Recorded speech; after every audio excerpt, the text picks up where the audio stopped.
अस्सलाम वालेकुम, नमस्कार, सत श्री अकाल एंड गुड इवनिंग। मैं हूं आरज़ू काज़मी और आप देख रहे हैं पॉइंट ऑफ व्यू। हमारे साथ हैं जी अभिषेक मिश्रा जी। बहुत शुक्रिया डॉक्टर साहब कि आज आप आए। Thank you so much. Arzu ji, after a long time, thank you. It's a आप pleasure. बहुत बिजी जा रहे थे सर, आप बहुत बिजी हैं। अब आप बहुत बिजी हो गए, हमें आपको चेस करना पड़ जाता है। कहाँ है? मैं बिजी तो नहीं था, पर मेरी तबीयत जरूर नासाज थी। जी हाँ, बिल्कुल। अब आई होप कि आपकी तबीयत अब बेहतर होगी। मौसम भी वैसे चेंज हो रहा है, इसकी एक रीजन ये भी हो सकती है। आई होप कि लेकिन ये मौसम की ही वजह से हो। ऐसा ना हाँ, हो कि आई मेरा थिंक सो। शरीर चेंज हो रहा हो। नहीं नहीं। चलो नीचे अभी सारे नीचे कमेंट्स में आ जाएंगे, पता नहीं क्या क्या लिखना शुरू कर देंगे। नहीं, मेरा ख्याल है कि मौसम ही होगा। और इसी तरह हंसते मुस्कुराते रहिए। आज हम दो चीजें डिस्कस करेंगे डॉक्टर साहब। एक तो रशिया कुछ लोगों को, कुछ लड़कों को सुनाए लेके गए हैं रशिया, कोई लोग ले गए हैं वहां पे जॉब वगैरह का झांसा देके, और कहा जा रहा है कि जी वो रशिया की तरफ से लड़े। वो न्यूज क्या है? और उसके साथ साथ आर्टिफिशियल इंटेलिजेंस के ऊपर भी बहुत पैसा या बहुत फंड जो है वो लगाया जा रहा है। जहां तक मैंने लिखा है 10,377.92 करोड़ रुपीस जो है वो इन्वेस्ट किए जा रहे हैं। तो ये दोनों न्यूज पे आज हम आपसे पूछना चाहेंगे कि ये क्या है। जी, तो पहला ये है कि आज ही गवर्नमेंट ने ऑफिशियल स्टेटमेंट दी, क्योंकि बहुत सारी ऐसी एजेंसीज या इस तरह पे लोग काम कर रहे थे जिनका ये काम था कि वो लोगों को ल्योर करते थे कि रशिया में नौकरी दिलवाएंगे, और नौकरी दिलवाने के नाम पे फिर उनको रशियन आर्मी ज्वाइन करवा दी जाती थी। वैगनर ग्रुप है, जो आपको पता है, एक प्राइवेट ऑर्गेनाइजेशन है। इस तरीके के ऑर्गेनाइजेशंस जो हैं वो बंदों को ढूंढते हैं, और उसके बाद उनको प्लेस कर दिया जाता है आर्मी की तरफ से फ्रंट लाइन में लड़ने के लिए। तो जो सीबीआई का जो डेटा है उसके हिसाब से 35 लोग जो हैं वो अब तक रशिया में भेजे जा चुके हैं। ये वॉर जो जॉब के नाम पे कि जॉब दिया जाएगा आर्मी को हेल्प करने का, उसके नाम पे 35 लोग जा चुके हैं। और उनमें से जो 20 इंडियन मिनिस्ट्री जो है हैड पहले बोला था कि 20 है, अब वो उन्होंने उसको 35 कर दिया है। तो जो दो लोग थे उनमें से पहले जो कुछ लोगों को कहा गया कि आप हेल्पर के रूप में जाएंगे, दे हैव ऑलरेडी पेरिश्ड, उनकी डेथ हो चुकी है। दो हमारे ऐसे बच्चे थे, उनकी जो डेथ है वो हो चुकी है। तो इन ट्रैफिकर्स के ऊपर कभी Indian government has crack down, तो उनको जो है फिर उनके अगेंस्ट में लिया गया। इनमें कुछ लोग बैठे हुए थे दिल्ली में, कुछ लोग मुंबई में, और कुछ शायद दुबई से भी हैं जो इसको ऑपरेट कर रहे थे। और काफी लंबा चौड़ा कैश इनके पास है, करीबन 6 लाख डॉलर जो है वो बरामद किया गया है कैश में। 6 लाख डॉलर एक बड़ी रकम होती है, जो चीज अराउंड 50 लाख रुपए समझ लें आप इसको। वो भी बरामद किया गया उनके हाथ से। और कुछ लोगों को पकड़ा गया है पूछने के लिए कि भाई ऐसा क्यों, कौन कौन इन्वॉल्व है, कहाँ कहाँ तक इसके तार हैं। और ये वही है कि ऐसे बच्चों को आप बरगला करके भेज रहे हैं, विच इज डेंजरस। तो एक तो ये चीज है। आपको पता है 2 बच्चे मरे हैं, दोनों ही मुस्लिम्स थे, हालांकि हैदराबाद से, और वो किसी दुबई की एक ऐसी फर्म के टच में थे जो उनको इंडिया के थ्रू एज अ हेल्पर वो करता था। So this is sad and this should be stopped, क्योंकि it's a loss of Indian life which is very precious. तो ये वाली कहानी चल रही है, इस पर गवर्नमेंट ने बहुत सख्ती से क्रैकडाउन किया है। दूसरा जो आपने कहा कि आर्टिफिशियल इंटेलिजेंस वाला, देखिए आर्टिफिशियल इंटेलिजेंस का तो जमाना है। अब आप अगर आर्टिफिशियल इंटेलिजेंस में आज आप इन्वेस्ट नहीं करेंगे तो आप कभी भी आर्टिफिशियल इन्वेस्टमेंट या आर्टिफिशियल इंटेलिजेंस में इन्वेस्टमेंट नहीं कर पाएंगे, ठीक है ना। और जो गवर्नमेंट ने किया है कि उन्होंने जो हमारे यहाँ पे जो हम इसको कहते हैं 10,371 करोड़ रुपए जो है वो इस प्रोग्राम आर्टिफिशियल इंटेलिजेंस के लिए उन्होंने अप्रूव किए हैं, जो कि इम्पेटस देगा इस तरीके के कंप्यूटिंग इंफ्रास्ट्रक्चर को बनाने के लिए with the help of public and private partnership. जो गवर्नमेंट का वो है वो मैं कोट कर देता हूँ, जो गवर्नमेंट ने इसको बोला है, मैं इंग्लिश में कोट करता हूँ, हिंदी में ट्रांसलेट कर दूंगा। Under the AI program cabinet which the cabinet has approved, The government will aid in building high-ending scalable AI computing ecosystem, undertake development and deployment of indigenous large multimodal models, promote AI applications in critical sectors and so on. तो यही जो government है, government का जो impetus है कि वो एक पैसा लगा रहे हैं, उसके बाद the best thing, the good thing that the government is doing, they are bridging the gap between private and public. दोनों को वो चाह रहे हैं कि प्राइवेट और पब्लिक मिल करके काम करे, यानी कि सिर्फ गवर्नमेंट ही एआई पे काम करे, ये ठीक नहीं है। जो इंटेलिजेंट लोग हैं, जो गवर्नमेंटल सिस्टम के बाहर रह करके भी बहुत कुछ कंट्रीब्यूट कर सकते हैं, उनकी भी हेल्प ली जा रही है, दैट्स अ वेलकमिंग साइन। और देखिए, एआई आज कहाँ नहीं है। एआई आपके फोन में है, एआई आजकल चश्मों में है, एआई आज के डेट में आप you just name it, AI everywhere. So government ने सही टाइम पे इसको इम्पेटस दिया है। जी, आपके टीवी चैनल पे तो खैर हमने देखा कि एक एंकर भी उन्होंने इंट्रोड्यूस कराई थी, इफ आई एम नॉट आज रॉन्ग, तक पे आता है। इंडिया टुडे आज तक पे। जी जी जी जी। सर, इससे लोगों की जरूरत कम नहीं रह जाएगी। जो इंसान है वो पहले ही हम लोग देखते हैं कि एक एक काम, मतलब एक के ऊपर चार चार चीजें डाली होती है। पाकिस्तान की बात कर रही हूँ कि यहाँ पे जो लोग जॉब कर रहे हैं प्राइवेट कंपनीज में, तो जहाँ पे 4 लोग होने चाहिए वहां पे एक को रखा जाता है कि तुम ये भी कर दो, ये भी कर दो, ये भी। तो अब आपको लगता नहीं कि अब मजीद जो है वो लोग जो है वो जॉबलेस हो जाएंगे अगर यही चीज आगे ज्यादा चली तो? देखिए, जो मैं तो कोई एक्सपर्ट नहीं हूं विद दिस, जो एआई का इंडस्ट्री पे इम्पैक्ट की स्टडी कर रहे हो, बट मेरा ये मानना है कि अगर एआई आ रहा है तो जॉब्स कम होंगे। बट क्वेश्चन है कि जॉब्स कम होने का मतलब है प्रॉस्पेरिटी का कम होना। भाई मान लीजिए अगर रोबोट आपका काम कर रहा है या एआई 10 लोगों का काम अकेले कर रही है, इसका पैसे तो जनरेट होंगे ना। क्वेश्चन तो आएगा कि ये जो वेल्थ जनरेशन है, इस वेल्थ जनरेशन का डिस्ट्रीब्यूशन कैसे होगा। कोई जरूरी है कि इंसान को पैसे कमाने के लिए जॉब ही करना पड़े? अगर स्टेट के पास पैसे आ रहे हैं through other means, I mean this is just a wild thought, ठीक है ना भाई, काम तो करेगा, पैसा तो जनरेट होगा, वेल्थ तो क्रिएट होगा। बात तो वेल्थ के रीजनरेशन, रीडिस्ट्रीब्यूशन की है ना। How will you disperse this, or disperse rather, या आप कह लें इसको, कैसे आप डिस्ट्रीब्यूट करेंगे among the masses, ये क्वेश्चन बन सकता है। बट जैसे आज की डेट में आप देखें कि जो बहुत अमीर लोग हैं वो पैसा कमाते हैं, गवर्नमेंट टैक्स लेती है, और जो गरीब लोग हैं उनको उसका बेनिफिट देती है। यही तो होता है ना भाई, टैक्स सिस्टम में। जो आपके यहाँ भी होगा वो, जैसे हमारे यहाँ प्रधानमंत्री आवास योजना है, प्रधानमंत्री फलाना योजना है, लाडली बेटी योजना है, इस तरह की कई योजनाएं चलती हैं। किसान योजना है, किसान सम्मान निधि योजना है, जिसमें प्रधानमंत्री क्या करते हैं कि किसानों को हर 3 महीने पे 2,000 रुपए डाल देते हैं, ताकि उनका बीज या खाद की जो समस्या है उसके लिए पैसे ना कम पड़े। उसके बाद ग्राम, वो जो प्रधानमंत्री आवास योजना है, उसमें गरीबों को 4 लाख या 6 लाख रुपए या कुछ ऐसे दे दिया जाता है कि वो आप ले लो, अपना घर पक्का बना लो। तो ये कैसे हो रहा है? वो गरीब तो 6 लाख रुपए नहीं कमा रहा है, हो रहा है कि कोई कमा रहा है, गवर्नमेंट उस कमाने वाले से टैक्स ले रही है और उस टैक्स को ले जाके किसी और को दे दे रही है कि तुम अपना घर बना लो। यही मॉडल अगर हम कर ले, जॉब्स कम हो सकती है, पर क्वेश्चन ये है कि उससे क्या प्रॉस्पेरिटी भी कम होगी? आप मेरी बात समझ रही हैं? उससे क्या ह्यूमन इंटेलिजेंस भी कम हो जाएगा? मुझे ऐसा नहीं लगता।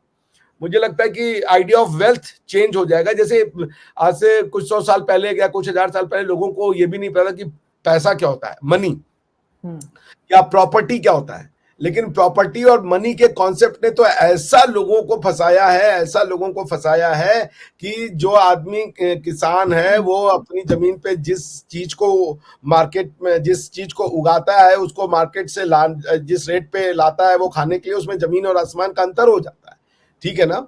पॉइंट ये कि आपका उपज है, लेकिन आप कॉन्ट्रैक्ट करके पहले ही आप अपना उपज जो है वो किसी कॉन्ट्रैक्टर को बेच चुके होते हैं। जो लोग फ्यूचर ट्रेडिंग को जानते हैं या फ्यूचर्स में डील करते हैं उनको ये बात पता है। 4-4, 5-5 साल पहले से ही, अब जैसे लेज को चिप्स बनाना है तो उसको तो आलू चाहिए ना, तो वह आपके पाकिस्तान में जो लेज का चिप्स वाला होगा वो पहले ही आपके आलू के फार्मर से 5-5, 6-6 साल का प्राइस फिक्स रखते हैं कि भैया इतने आलू चाहिए, ये कैपेसिटी का चाहिए, इस साइज का चाहिए। So I think कि AI will definitely have an impact as far as the jobs are concerned. The question is that would that have an impact on our prosperity? क्योंकि अगर हमारे लिए रोबोट काम कर रहा है तो रोबोट तो पैसे का यूज करेगा नहीं। आप समझ रही है ना, मान लीजिए वो नहीं, न्यूज वाली बिल्कुल एंकर आपकी नहीं, आपकी मैं बात बिल्कुल ठीक है सर, लेकिन बात सारी वही आ जा जी, जी। वो जो एंकर न्यूज वाली न्यूज पढ़ रही है, वो तो आर्टिफिशियल इंटेलिजेंस वाली है, रोबोट है, उसको पैसे की तो जरूरत नहीं है, मगर उससे जो वेल्थ जनरेशन हो रहा है वो कहां जाएगा? That's what my question is. जी बताएं। सर बहुत सही बात आप कह रहे हैं, लेकिन बात सारी ये कि अगर हम पाकिस्तान की बात करें तो पाकिस्तान में जो वेल्थ कमाएगा, जिसके पास वो पैसा आएगा, वो हमारे यहाँ टैक्स वैक्स तो बहुत कम लोग देते हैं, बहुत ही मतलब मुश्किल हो जाता है हमारे यहाँ टैक्स कलेक्शन जो है वो, खासतौर पे जो पैसे वाले हैं उनके पास वो सबसे ज्यादा वही चोरी करते हैं। लेकिन मेरी बात फिर वही आ जाती है, हो सकता है बहुत से लोगों को मेरी बात गलत भी लग रही हो, मैं इसके खिलाफ नहीं हूँ आर्टिफिशियल इंटेलिजेंस के, लेकिन मैं यही कह रही हूँ कि इंसान जो बाकी लोग हैं उनकी जरूरत क्या कम हो जाएगी। अभी जैसे हम लोग पहले लोगों को कॉल जब करते थे, मोबाइल भी जब नया नया था या इस तरह से, तो लोगों के नंबर जबानी याद होते थे लोगों को, अब अपना खुद का नंबर याद नहीं होता। मुझे एक बार इमरान खान मिले कुछ साल पहले मुझे खुद अपना नंबर याद नहीं था, उस वक्त वो प्राइम मिनिस्टर नहीं बने थे, ही आस्क्ड मी आप नंबर दे दें अपना, अब मुझे अपना नंबर ही याद ना है, और इतनी मुश्किल से मैंने अपना नंबर, इसके बाद मैंने कहा यार कार्ड बना लेने चाहिए, ये बहुत गलत है, मुझे तो नंबर ही याद नहीं आता, कोई पूछ ले, वो भी इमरान खान उस टाइम पे, आप सोचे ही वॉज अ हीरो जब ये प्राइम मिनिस्टर नहीं बने थे, तो मैं तो बड़ी हो एम्बेरस हुई सकता है इसी वजह से आप भूल गई हो। नहीं मुझे वैसे भी नंबर याद नहीं रहता अपना, तो लोग भूल भूल जाते हैं, मतलब ये तो खैर एक वैसे मैं बात कर रही थी। इसके अलावा भी जैसे छोटी छोटी चीजें, आप शॉप्स पे जाएं, पहले मुझे याद है हमारे पेरेंट्स जो है उनको काफी काफी चीजें जो बताई जाती थी कैलकुलेशन के लिए, वो जबानी वैसे ही बता देते थे कि ये अच्छा प्लस करके ये हो जाएगा। अब आप 10 रुपए की चीज खरीदे ना, तो वो 5 और 5 कैलकुलेटर में जो है वो सब्जी वाला कर रहा होता है, यार तुम्हें पता नहीं लग रहा 10 रुपए हो गए। आपको नहीं लगता इन चीजों से जो आम पब्लिक है वो नहीं, जो इस पे काम करी आर्टिफिशियल इंटेलिजेंस पे, मगर जो बाकी उन्होंने अपना दिमाग इस्तेमाल करना कम कर दिया। नहीं, मैं नहीं मानता। देखिए, चीजें ना हमेशा बेहतरी की ओर चाहती है। हर आदमी कहे कि हमारा पहला वाला समय बेहतर था, जब पहिया बना होगा तो उस समय का इंसान कह रहा होगा यार ये कितने आलसी हैं, पहिए पे सामान ले जाके लाते हैं, हमारे बाप दादा तो इतना बड़ा बड़ा मीट अपने कंधे पे ले जाते थे। उसके बाद जब पहिए से किताब पे आए लोग, किताबों पे चीजें छापना शुरू की, उन्होंने कहा ये बड़े मूर्ख लोग हैं, हमारे यहाँ तो सब जबानी याद रहता था लोगों को, किताबें आ गई हैं अब इनको आलसी बना दिया। तो ये तो चलता रहेगा, बट टेक्नोलॉजी एंड साइंस इंसान ने इतना एनरेवल कर लिया है कि it is impossible to stop it. But I ये फील कि तो जॉब्स कम नहीं होनी चाहिए ना। नहीं, पब्लिक जॉब्स क्या कम कर हो भी जाए ना, अब आप ऐसे देखें, ट्रैक्टर आ गया, जॉब तो कम हो गई, उसका इंपैक्ट क्या पड़ा प्रोस्पेरिटी पे, ये क्वेश्चन होना चाहिए। जॉब्स को लेके अगर आप सिर्फ ये देखेंगे कि भाई एक न्यूज एंकर ने 24 घंटे तक पूरी वो आर्टिफिशियल इंटेलिजेंस वाली है, रोबोट को आर्टिफिशियल इंटेलिजेंस समझना मूर्खता होगा। आर्टिफिशियल इंटेलिजेंस बहुत और भी चीज है, सेल्फ लर्निंग होता है, डीप लर्निंग होता है, मशीन लर्निंग होती है, बहुत सी और चीजें होती है जो मुझे भी नहीं पता। It will have its impact even in the war and other things. Artificial intelligence का, आर्टिफिशियल इंटेलिजेंस की सिंपल डेफिनेशन ये है कि ऐसा एल्गोरिदम जो खुद एल्गोरिदम बनाने में सक्षम हो। So you have created an algorithm which is creating its own algorithm. वो क्वेश्चन तो ये आएगा कि क्या ये आप एक बार जब मशीन अपने आप को पढ़ा रही है तो वो मशीन इंसानों से पहली बात कितना आगे जा चुकी होगी, दूसरा वो इंसानों के कितना कंट्रोल में होगी। हमारे एज अ लॉयर हमारे यहाँ तो एक बड़ी समस्या है कि भाई लॉ हम उसको कहते हैं जो इंसानों के बीच में जो ट्रांजैक्शन लगे उसको हम लॉ कहते हैं, चाहे आप उसको डिवाइन लॉ कह लें, चाहे उसको आप मैन मेड पॉजिटिव लॉ कह लें। मगर अगर एक ऐसी चीज लॉ बना रही है जो इंसान नहीं है, तो क्या वो लॉ कहा जाएगा? क्योंकि नॉन इंसान के द्वारा बनाया गया लॉ जो है वो इंसान और इंसान के बीच के भी ट्रांजैक्शन को देखेगा और इंसान और आर्टिफिशियल इंटेलिजेंस के बीच के भी ट्रांजैक्शन को देखेगा। तो ये अभी आपने देखा डीप फेक की समस्या से हम गुजर रहे हैं, प्रॉब्लम तो आएगा। डिसरप्टिंग टेक्नोलॉजीज हैं, that's why we are studying it as in law में हम लोग इसको डिसरप्टिव टेक्नोलॉजीज कहते हैं। बट पॉइंट ये कि जॉब को लेकर के ऑब्सेशन होने की जरूरत नहीं है।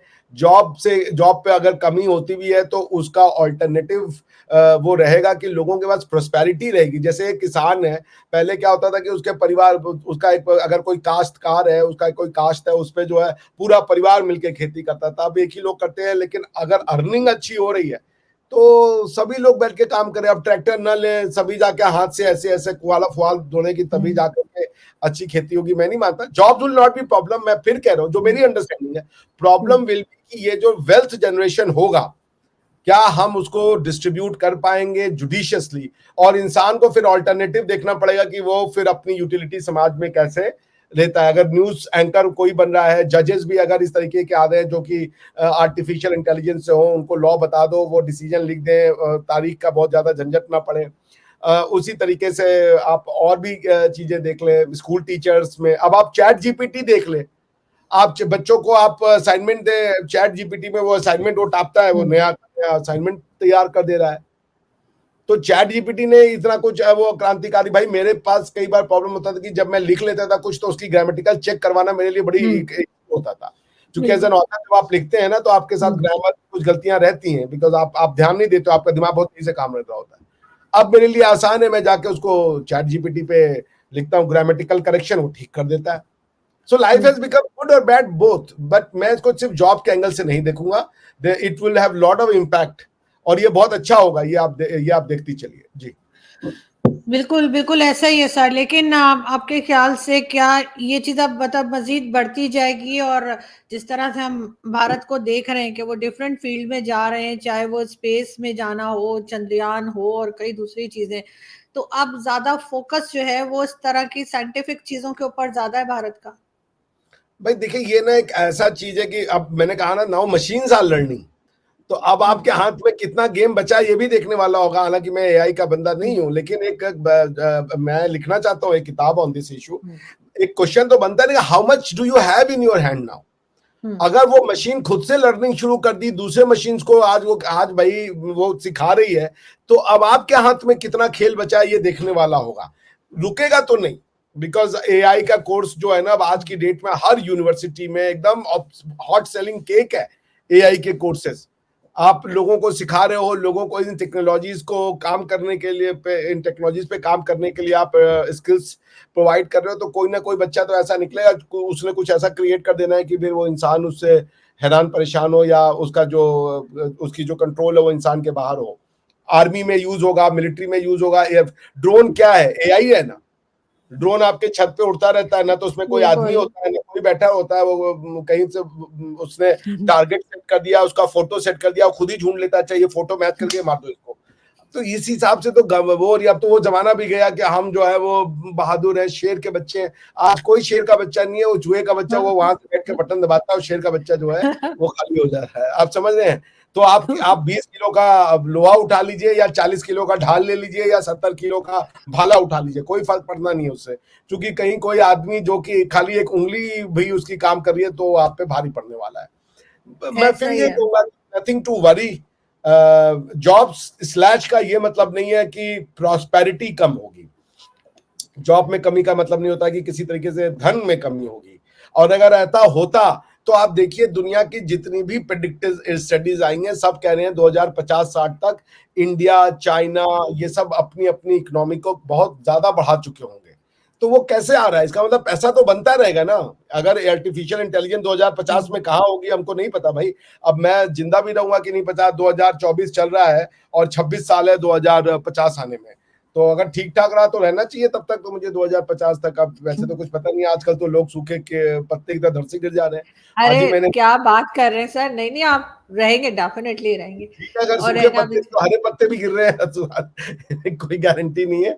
बॉटम लाइन ये है, हालांकि आपने पीला वाला वो पहना हुआ है, वो तो और भी देख करके हमें अब डर ही लगता है। मैंने सूखे सारे कलर पहनने बंद कर दिए, सिर्फ ग्रीन पहन रहा हूँ आजकल मैं।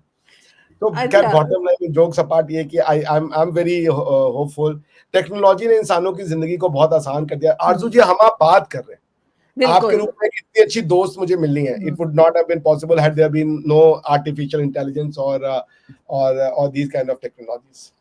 नहीं, मुझे भी बहुत अच्छे दोस्त मिले हैं, और आप भी, जाहिर है कि बिल्कुल यू लाइक अ फैमिली। और वो यही वजह है कि सर ये जो हम बात कर पा रहे हैं ना, यही साइंस की वजह से और समझे इंटरनेट की वजह से, सब उसी में। पहले वरना लोगों के बहुत डिफरेंट लोगों की सोच थी, इंडिया पाकिस्तान दोनों को कह रही हूँ, एक दूसरे के बारे में गलत सलत ही समझते थे और सोचते थे। लेकिन अब लोगों से बात हुई, वो जो कहते हैं ना, पीपल टू पीपल कांटेक्ट जो था, वो बंद हुआ था, उसकी वजह से बहुत फर्क पड़ा है लोगों की सोच में, लोगों की बातचीत में। आपका तो इंटरेक्शन रहता है पाकिस्तान के चैनल्स पे, तो यकीनन आपने महसूस किया होगा कि यहाँ पे हर तरह के लोग हैं, और यही बात पाकिस्तान से भी है। मगर खैर देखते, आई होप कि ये चीज जो है, ये पाकिस्तान भी किसी वक्त इस तरह की चीजों के ऊपर काम करे और लोग इसको समझ कर जो है वो आगे बढ़े, क्योंकि अब वो लड़ाई झगड़े का जमाना नहीं है। अब एजुकेशन लेनी चाहिए और हर तरह से साइंस में और हर चीज में आगे बढ़ना चाहिए। बहुत शुक्रिया कि आज आपने ज्वाइन किया। Thank you.